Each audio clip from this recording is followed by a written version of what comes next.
Peter Pellegrini elegantne odbil reportérku z televízie Joj Lenku Ježovú.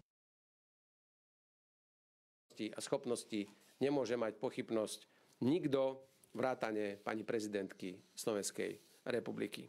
Ďakujem veľmi pekne. Dobrý deň, Lenka Ježová, televízia Joj. Ja práve nadviažem na tú vašu poslednú vetu. Znamená to, že keď ste informovali pani prezidentku o týchto menách, máte nejakú spätnú väzbu? Sú všetky mená priechodné?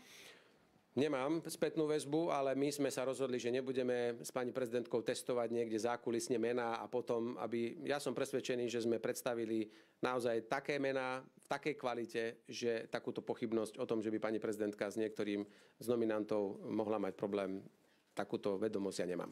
Napriek tomu v prípade napríklad vašeho koaličného partnera SNS by tam mohol byť problém. Nesnažili ste sa predsa len nejakým spôsobom aspoň takto otestovať? Máte pravdepodobne asi lepší vzťah s pani prezidentkou ako zvyšok vašich koaličných partnerov? Postupujeme štandardne, nerobíme žiadnu nadprácu, žiadnu zákulisnú prácu, alebo aby sme využívali, kto má lepší alebo horší vzťah. Postupujeme štandardne a dnes sme verejne oznámili nominácie, o ktorých som presvedčený, že neexistuje nejaký pádny, odborný alebo iný argument, pre ktorý by nemohli títo ľudia byť pani prezidentkou vymenovaní za členov vlády. Ešte otázka pre pani Sakovú. Bolo možno prekvapením, že ste nemali ambíciu byť opäť ministerkou